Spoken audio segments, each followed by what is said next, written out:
Mayayari na ba ang mga sangkot sa ilegal na pag-aresto sa dating Pangulong Rodrigo Roa Duterte? Ito ang naging reaksyon ng taong bayan sa kumpirmadong balita kung saan umiwas na ang Office of the Solicitor General sa tungkulin nitong depensahan ang pamahalaan na laban sa inihaing petisyon for habeas corpus ng magkapatid na Paulo Baste at Kitty Duterte sa Korte Suprema para maibalik ang kanilang ama mula sa kustodiya ng International Criminal Court sa the Netherlands. Patay sa manifestation and motion na inihain ng OSG noong Lunes ay nanindigan silang walang kapangyarihan ang jurisdiction ng ICC sa bansa dahil dito ay mukhang malalagi sa alanganin ang DILG Secretary si John Vic Rimulya maging ang controversial general na walang iba kundi si Nicolas Torre III matapos pangunahan ang di umano'y pag-aresto sa dating Pangulong Rodrigo Roa Duterte.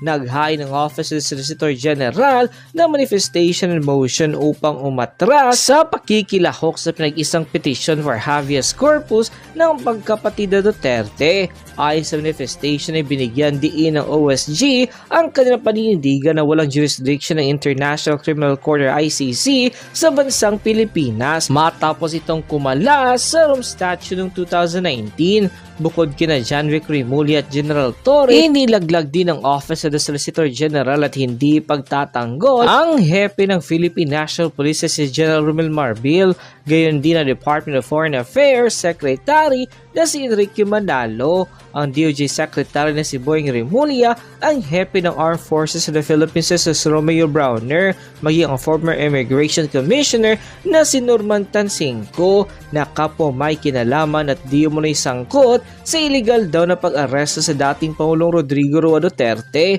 Nanindigan naman ang Office of the Solicitor General na walang jurisdiction ng ICC dito sa Pilipinas kaya hindi nito dedepensahan ang mga opisyal ng pamahalaan na pinasasagot ng Korte Suprema sa petisyong inihain ng kampo ni Duterte. Nasa frontline ng balitang yan si Camille Samonte. Dumistansya ang Office of the Solicitor General sa petisyon para sa habeas corpus na inihain ng kampo ni dating Pangulong Rodrigo Duterte sa Korte Suprema. Layunin ng petisyon na questionin sa Korte ang legalidad ng pag-aresto at pagdetain sa dating Pangulo. Kabilang sa respondent sa petisyon sina Executive Secretary Lucas Bersamin, DILG Secretary John Vic Rimulya, PNP Chief Romel Marbil at CIDG Chief Nicolas Torre. Pero tumanggi ang OSG na tumayong abogado ng respondents. Sa manifestation and motion na isinumite sa SC, nanindigan ng OSG na walang legal na obligasyon ng Pilipinas para makipagtulungan at kilalanin ang proseso ng ICC dahil kumalas na ang Pilipinas sa Rome Statute noong 2019. Oh, ha? Malinaw na malinaw. Malinaw pa sa sikat ng araw. Patay talaga, di ba? Lalo na yung si Torre. Grabe, no? Talagang si Torre. Yang si Diwata, grabe, ang tapang. Illegal nun. Imaginein mo, ang abogado mismo ng gobyerno, tumanggi ng depensahan sila. Meaning, mali talaga ang ginawa nila. At questionable ang legalidad sa kanilang pag-aresto kay Tatay Digong. Checkmate! Sus, Ginoo, ang tigas talaga ng ulo. Sobrang tigas ng ulo. Basahin natin mga Lods. Malacanang has urged the Moro Islamic Liberation Front to give President Bongbong Marcos new appointments to the Bangsamoro Autonomous Region in Muslim Mindanao a chance. Paalas asked MILF to give Marcos Barm appointments a chance. Hay, nako, ang tigas-tigas ng ulo. Bakit kaya ini-insist talaga ni BBM ang kanyang mga appointees doon sa MILF? Para makontrol nyo? Para mamanipula nyo? Respetuhin nyo po, di ba, ang mga kababayan nating Muslim community? Sus, Diyos ko, sobrang tigas ng ulo, no? Meron ba kayong agenda? Bakit pinipilit nyo, Mr. President? Sa bahagi daw ng reparation sa mga biktima ng crimes against humanity ay yung pag-freeze ng assets ng akusado pag nahatulan at pagbibigay posible na reparation sa mga biktima. Sakali magkaroon po ng request for asset freeze, will the government comply with the ICC request? Okay, kung ito po ay magkakaroon man ng issue or magbibigay ng order ang ICC, ituturo po natin, ibibigay po natin to sa dapat sa AMLAC kung kinakailangan po. Wow. But doesn't this amount to cooperation with the ICC? Tama. Kaya nga po ibabata natin sa AMLAC. But AMLAC is under the Philippine government. Tama. Yes, but if there's a need for that, ang AMLAC walang sinisino. Wow. So kung kinakailangan po, para po mabigyan ng reparation damages kung sino man ang masasabing na biktima, then kailangan pong ibigay ang hustisya. It doesn't matter if the request comes from the ICC whose jurisdiction we do not recognize. Yes. Because dapat natin ibigay kung anong dapat na maibigay. Di ba clear, nakakalito? Ba? Nakakalito na yung mga pinagagagawa nyo eh. Kasi walang jurisdiction ng ICC dito sa Pilipinas. Tapos what if mag-request ang ICC na i-freeze ang isang account, ang account ng akusado nating kababayan na sarili nating kababayan Pilipino. Di ba? Hindi nyo matugma-tugma. Tapos ang sagot niya, ibigay daw sa AMLAC, meaning ibigay sa gobyerno ang na-freeze na asset ng akusado. Ibigay sa gobyerno ang pera. Mag-isip ka naman, clear. Ibigay sa inyo ang pera para ano? Bakit ho hindi niyo po pinapasok si Senator Bato pati si VP Sara doon po sa kagabihan na po itong pangyayaring ito? Well, si Senator Bato, I was not aware that Si Senator Go, Senator Go. Senator Bongo, I'm not aware, kasi wala kaming interaction at wala nagparating sa akin na at in the aftermath, nalaman ko lang pala na nasa labas sila ng isang gate at ang kausap niya yata doon si Chief PNP at saka si General Fardo. Hindi na communicate sa akin yun. Ang alam ko na nag-attempt talagang pumasok si VP Sara at yun ang ini-insist kasi ni former President Duterte na papapasukin nung paalis na siya. Gabi na yun, mga 9:30 na yun. Yun yung last na yun na bago magpukpukan or I'm not very sure. Sa mga ganong panahon, yung bago magpukpukan o bago ako mang-aresto, na ini-insist niya na I want to see my daughter because she is my counsel. She's not only my daughter, she is my counsel. Eh, sabi ko, Mr. President, tapos na ho, kanina pa ho, 12 hours na kayo eh. 12 hours na tayo dito na ganyan ng ganyan. Hindi ka naman deprived ng counsel, tatlong abogado mo eh. And again, Sir Ted, we are again provided by the benefit of hindsight na naman. Sinabi na rin doon sa hig mismo ni E.S. Villaldea na siya ang counsel ni President Duterte. So, pumunta na haribig lahat ng mga questions na yon. Kaya hindi na pinapasok talaga yung iba pang mga tao nung gabi na yon.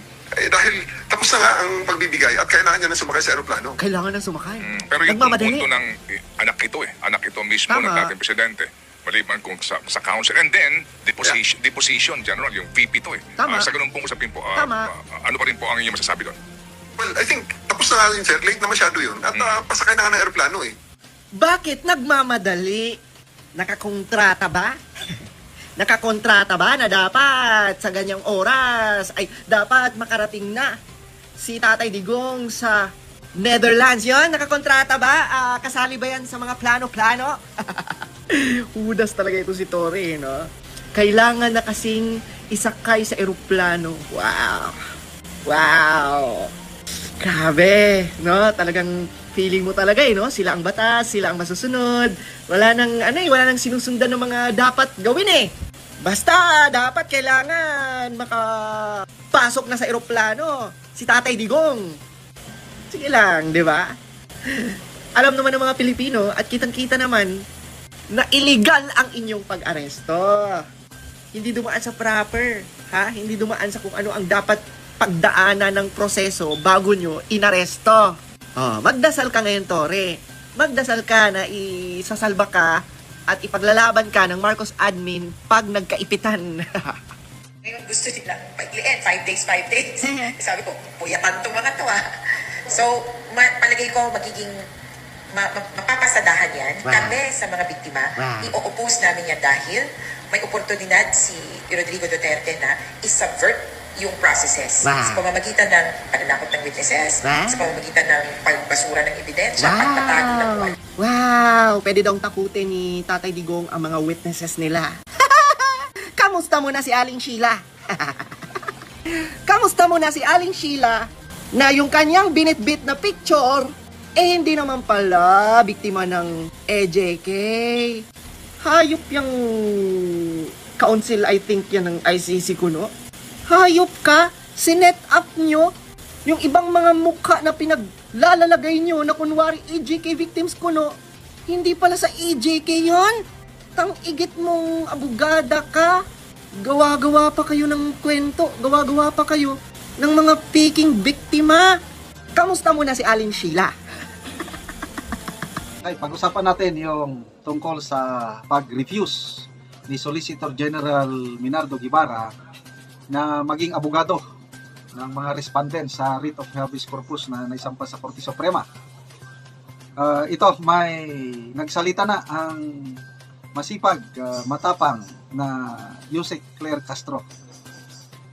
Sa post ni Dr. Richard and Erica Mata, isinare nila ang Inquirer.net na post, posted 59 minutes ago.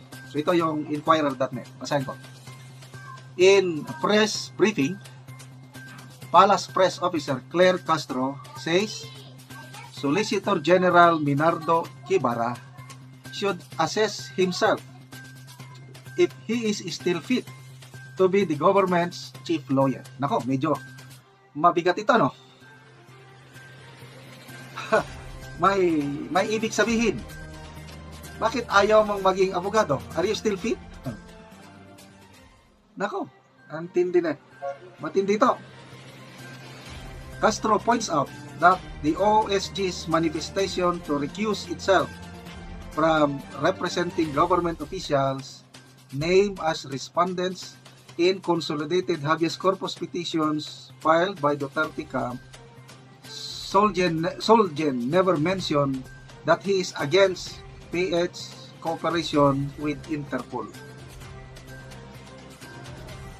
Castro says respondents to get new lawyers to represent them in petitions, but says they have not yet discussed if this will be government or private legal counsels. Castro says it is very important for government to get government lawyers who are very competent and effective in defending government. She points out that it was Ibarra who said OSG may not be able to effectively represent respondents in petitions. Castro also maintains that wrong statute was previously enforced, contrary to claims that ICC never had jurisdiction over PX. Kung hindi ito nag-take effect, sabi niya, bakit sila nag-withdraw in the first place? Okay. Via Julie M. Aurelio, Philippine Daily Inquirer. Okay, so, doon ako na attract sa sabi niya na Ibarra should assess himself if he is still fit to be government chief lawyer. Anong ibig sabihin nito? Pahiwatig na shape up or pack up? Pahiwatig na ba na opinion ko lang ito Wala akong ibang basihan kundi sariling opinion lang na pahiwatig na dahil dito baka sisibakin na si Solgen Ibarra. Nagtatanong lang naman. Kasi kung sabihin mo na, are you still fit? Kasi, pag nasa isang position ka, you should be fit for that job. If you are not fit anymore, ano ibig sabihin nun? Di umalis ka na lang. So, tingnan natin kung anong... So, I'm sure, medyo kaabang-abang ang mga mangyari. Kasi first time nangyari ito na ang isang Solicitor General, ayaw niyang depensahan ang government officials na naireklamo as respondents.